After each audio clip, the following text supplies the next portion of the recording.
Pilots from Frontier Airlines are making it clear they are unhappy with how that company's treating them. The possibility of a strike is very real, and now that Colorado families are making summer vacation plans, even plans for the winter holidays, we're asking, how big is the strike threat? Denver 7's Mark Stewart has been asking exactly those questions. So what is the answer, Mark?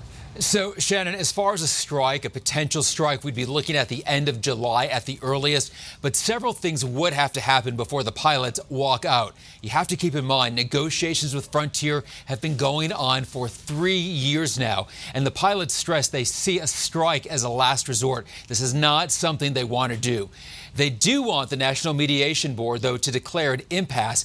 If that happens, there would be a 30-day cooling off period before there could be a strike. The pilots hope during that window an agreement would be reached. They maintain they are getting paid 40% less than their peers.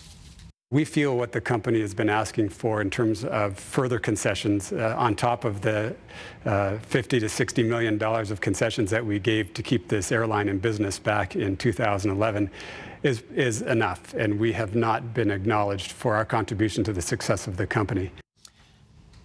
It's Alan Christie from the Pilots Association, and you could argue that the pilots have an edge in all of this. As we've been reporting, there's been this global airline pilot shortage. Frontier has an aggressive plan to expand. So at the end of the day, the company needs people to fly the planes. And Shannon. You know, Mark, here I can speak for both of us. We've been getting a lot of calls and emails about delayed or canceled flights with Frontier. Right. So is something going on here?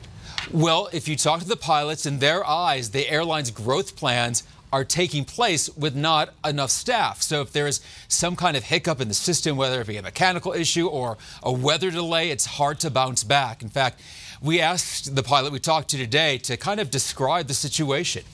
The current level of pilots that they have makes it very difficult to cover the schedule they have should there be any of the slightest interruptions. So on a day-to-day basis, the passengers probably won't notice much, but when it's your flight that's affected, it feels like the whole system has gone down.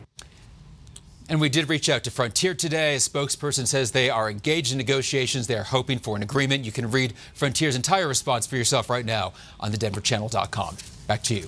Mark Stewart, thanks.